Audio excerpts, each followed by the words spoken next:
جب تک میری سانسیں چل رہی ہے تب تک مجھے نماز ادا کرنے کا اور زکوٰۃ دینے کا حکم ہوا۔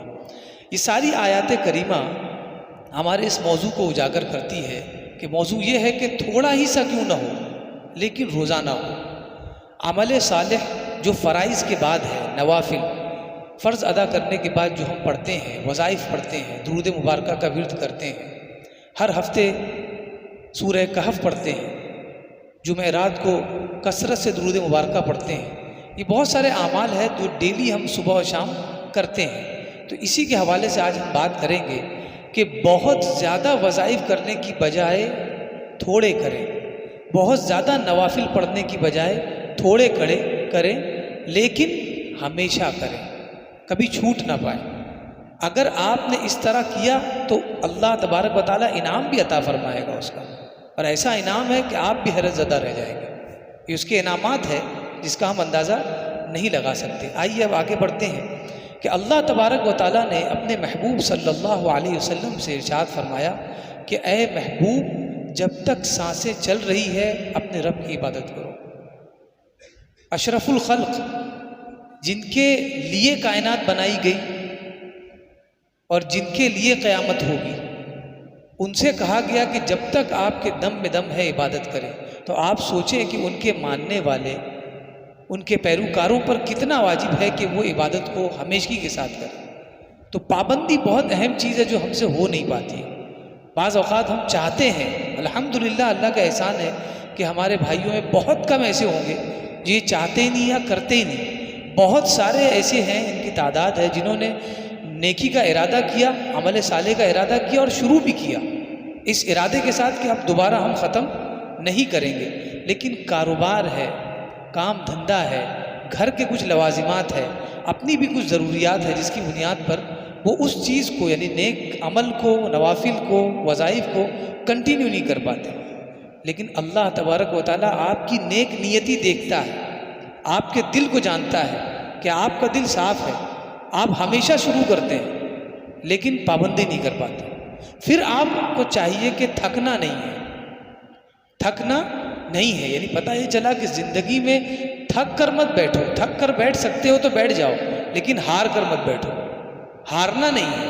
اس لیے کہ اگر آپ تھک کر بیٹھے ہیں تو اس کا مطلب یہ ہے کہ دوبارہ اٹھیں گے، لیکن اگر آپ ہار کر بیٹھے ہیں شیطان سے تو اس کا مطلب یہ ہے کہ آپ دوبارہ نہیں اٹھیں گے۔ بہت سارے لوگوں سے کہا جائے کہ آپ یہ کریں، فرض نماز کے بعد یہ پڑھیں، آپ کو جو تکلیف ہے یہ تکلیف دور ہو جائے گی، تو یہی کہتے ہیں کہ حضرت میں نے کئی مرتبہ شروع کیا لیکن پابندی نہیں ہو پائی، تو اب وہ مشکل ہے۔ مشکل کچھ بھی نہیں ہے، اللہ تبارک و تعالیٰ آزماتا ہے، دیکھنا چاہتا ہے کہ میرا بندہ اتنا کام کاج ہونے کے باوجود بھی روزانہ نئی نیت کرتا ہے اور روزانہ کمر بستہ ہوتا ہے، روزانہ کام شروع کرتا ہے۔ یہ نیت دیکھتا ہے۔ جب اللہ تبارک و تعالیٰ کو آپ کی یہ مداومت، یہ پابندی، روزانہ نیت کو رینیول کرنا پسند آ گیا تو اللہ تبارک و تعالیٰ آپ کو توفیق دے دے گا، آپ کو کام ایسا دے دے گا کہ وہ کام آپ کے وظائف کے آڑے نہیں آئے گا۔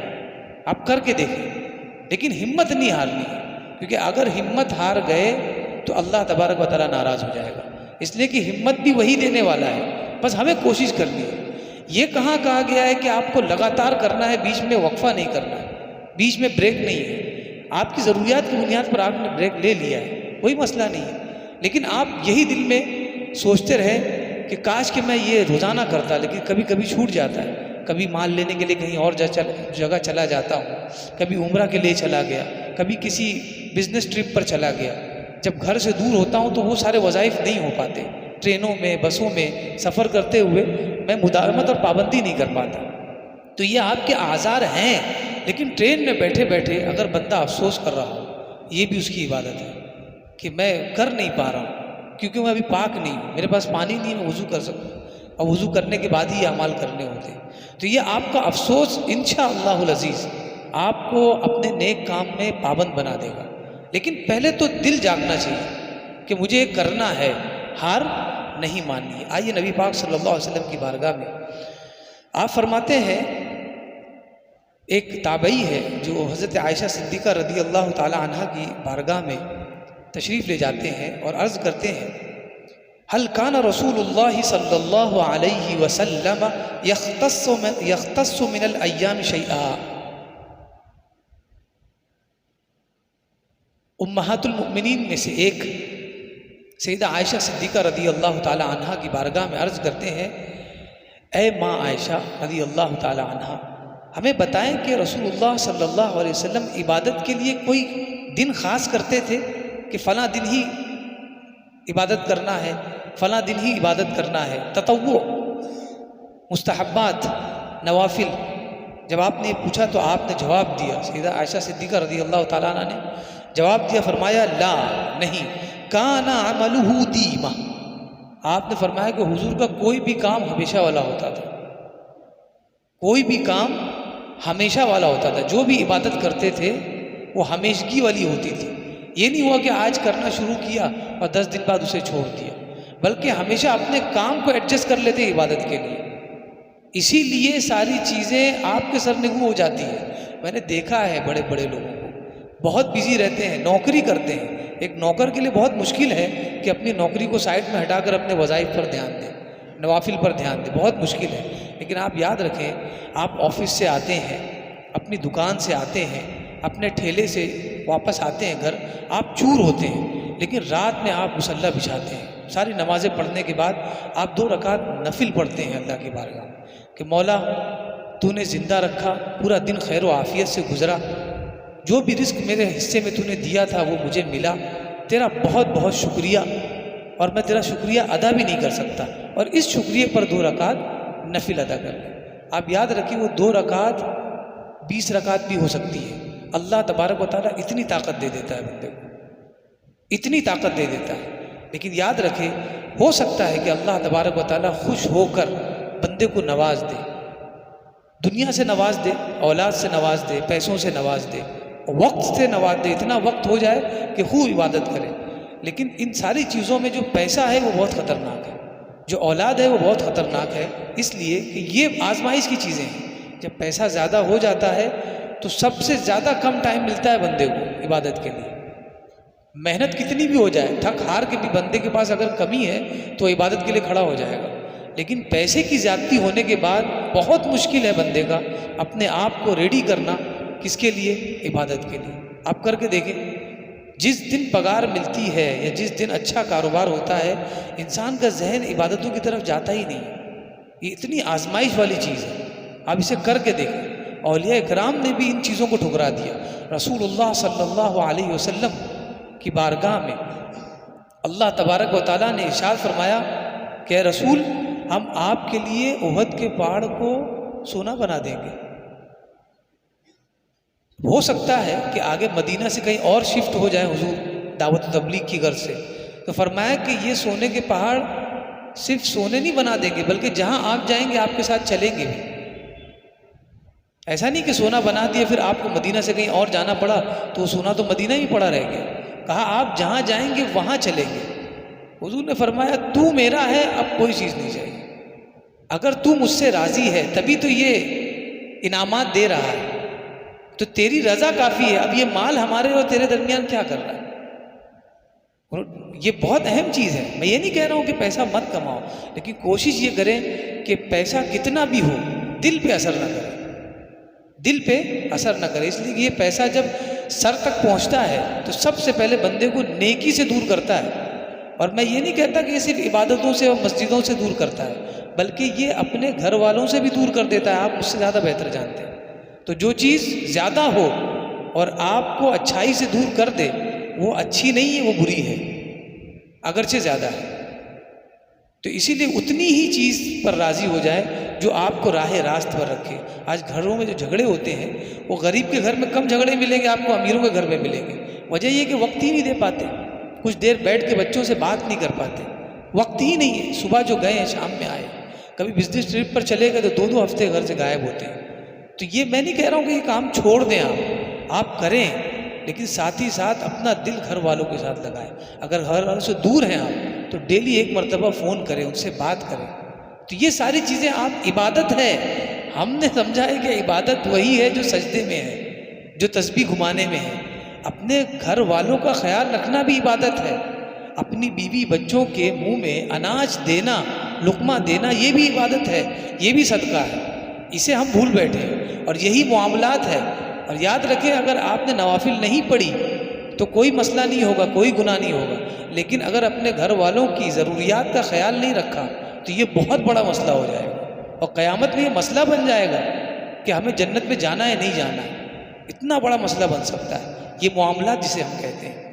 پھر حضرت عائشہ صدیقہ نے فرمایا کہ حضور کا جو بھی کام ہوتا تھا وہ دائمی ہوتا تھا، اور آگے فرمایا وہ ایکم یطیق ما کان رسول اللہ یطیق، وہ ایکم یطیق ما کان رسول اللہ یطیق، اور تم میں کون ہے جو رسول اللہ صلی اللہ علیہ وسلم کی طرح طاقت رکھتا ہو ہمیشہ کام کرنے کی؟ کوئی نہیں ہے، ہماری کوئی بساط ہی نہیں ہے نبی پاک صلی اللہ علیہ وسلم کے سامنے، ہم تو غلام در غلام ہیں، لیکن ان کی زندگی ہمارے لیے نمونہ ہے کہ جس طرح انہوں نے مداومت کی، پابندی کی، اس کا کچھ قطرہ تو ہمیں ملنا چاہیے۔ ہمیں یہ تو بتانا چاہیے کہ ہاں ہم حقیقت میں ان کے غلام ہیں، اس چیز کا کو باور کرانا دوسروں کو بہت ضروری ہے۔ آگے فرمایا ایک حدیث میں، یا عبداللہ، حضرت عبداللہ ابن عمر، حضور فرماتے ہیں اے عبداللہ لا تکن مثل فلان، تم کبھی بھی اس فلاں شخص کی طرح مت ہونا۔ کون شخص؟ کان یقوم من اللیل، جو راتوں میں عبادت کرتا تھا، قیام اللیل کرتا تھا، قائم اللیل تھا، راتوں میں عبادتیں کرتا تھا جب دنیا سوئی ہوتی تھی۔ فترک قیام اللیل، پھر کچھ دن کے بعد اس نے وہ چھوڑ دیا۔ شروع تو آپ نے کیا ہے لیکن یہ سوچے کہ اس کی پابندی کرنا ہے۔ ہمارے ہاں یہ ہوتا ہے جب عبادت کی نیت کر لیتے ہیں تو اتنی پابندی کرتے ہیں کہ خادموں کو بھگانا پڑتا ہے کہ وقت ختم ہو گیا ہے، اب مسجد کو صاف کرنا ہے، آپ جائیے، اتنی پابندی کرنے لگتے ہیں۔ اور اس کے بعد جو چلے جاتے ہیں تو اذان دے دے کے تھک جاتے، وہ آ نہیں پاتے۔ تو پابندی اتنی ہو کہ جتنی ہم اسے جھیل سکیں۔ ہر انسان کو اللہ نے اتنی ہی ذمہ داری دی جتنی اس کی طاقت ہے۔ اگر انسان اپنی طاقت سے زیادہ اٹھاتا ہے تو سب سے بڑا بیوقوف ہے، تو اتنی ہی عبادت کرے جتنی ہمیشہ کر سکتے ہو پابندی کے ساتھ۔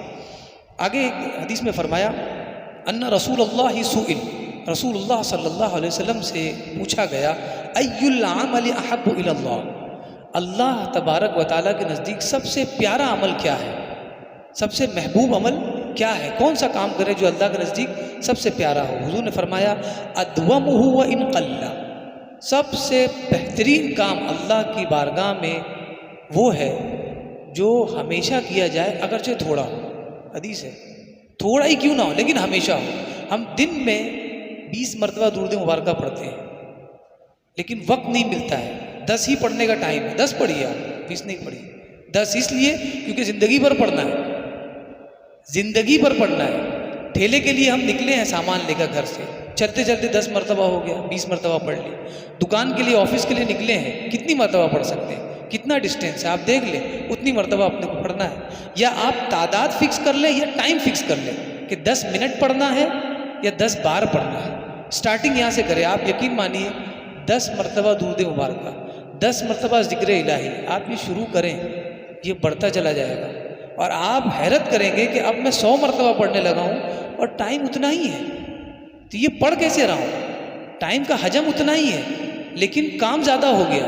تو کم ٹائم میں کام کیسے زیادہ ہو رہا ہے؟ یہ کام اسی لیے زیادہ ہو رہا ہے کہ یہ کام بھی اسی نے بنایا ہے، ٹائم بھی اسی نے بنایا ہے جس کی تم عبادت کر رہے ہو۔ تو اس کی عبادت میں لگ جائیں تو سب کے ہر چیزوں کے اندر ہر چیزیں ایکسٹینڈ ہو جاتی ہیں، بڑھ جاتی ہیں۔ آگے ایک حدیث میں فرمایا قال رسول اللہ صلی اللہ علیہ وسلم۔ اب یہ بات یاد رکھیں، بہت سارے لوگ اس طرح پابندی کرتے ہیں لیکن پابندی کے بعد ان کا بھی عذر ہے کہ بڑا لطف آنے لگتا ہے۔ میں نے بزرگوں کو دیکھا ہے جو مسجدوں کی شان ہوتے ہیں، الحمدللہ پہلی صفوں میں بیٹھے ہوتے ہیں، ان کو میں نے دیکھا ہے کہ جب وہ کبھی سفر پر جاتے ہیں یا کبھی بیمار ہو جاتے ہیں تو ان کی نماز چھوٹ جاتی ہے۔ آپ کے والدین بھی ہیں، آپ کو احساس ہوگا، وہ بڑے تکلیف میں ہوتے ہیں کہ میری نماز چھوٹ گئی، اب میں روزہ رکھتا تھا اب روزہ نہیں رکھ پا رہا ہوں، روزوں نفل روزے، اب میں کیا کروں؟ دونوں چیزیں، یا تو سفر میں جانے سے یہ نفل عبادتیں چھوٹ جاتی ہیں یا تو مرض میں گرفتار ہونے پر۔ تو اب اگر آپ نے پابندی کی ہے زندگی بھر اور پھر کبھی سفر یا مرض کی وجہ سے آپ نہیں کر پا رہے ہیں، اجر دیکھیے اللہ کی جانب سے کیا ہے۔ آپ کا جو ایفرٹ تھا، پابندی تھی، کنٹینیوٹی جو تھی، اس کا اجر اللہ کیا دے رہا ہے؟ حضور فرماتے ہیں اذا مرض العبد او سافر، اگر بندہ بیمار پڑ گیا یا اپنے گھر سے سفر کرنے کے لیے نکل گیا، مسافر ہو گیا، اگر بیمار ہو گیا یا سفر پر ہے، کتب لہ مثل ما کان یعمل مقیما صحیحا، تو اس کے لیے وہ سارے اعمال صالحہ اس کے اکاؤنٹ میں لکھ دیے جائیں گے جو وہ صحیح تھا جب کرتا تھا، اور جب گھر پر تھا کرتا تھا۔ سفر پر نہیں تھا تو جو کام کرتا تھا سفر میں وہ لکھے جائیں گے اگرچہ نہیں کر رہا ہے۔ بیمار ہونے کے بعد وہ کام نہیں کر رہا ہے جو صحیح ہونے پر کرتا تھا، تو جو صحت یابی میں جو کام کرتا تھا بیماری میں لکھے جائیں گے کیونکہ وہ صحت یابی میں کرتا تھا۔ کوئی بینک اتنا زبردست آپ کو بینیفٹ نہیں دے گی، یہ رب ہے ہمارا کہ اگر تم نے اسے ہمیشہ یاد کیا، اچھے دنوں میں اسے یاد کیا تو برے دن میں کبھی بھی وہ تمہیں نہیں بھولے گا۔ بندہ ہے جو اللہ کو بھول جاتا ہے، بندہ اللہ کو بھولتا ہے، اللہ تبارک و تعالیٰ نہیں بھولتا۔ اللہ تبارک و تعالیٰ کی بارگاہ میں دعا ہے کہ ہمیں کہنے سننے سے زیادہ اس پر عمل کی توفیق عطا فرمائے اور عبادت صالحہ نیک اعمال کی پابندی کرنے کی توفیق عطا فرمائے۔ وما علینا الا البلاغ المبین۔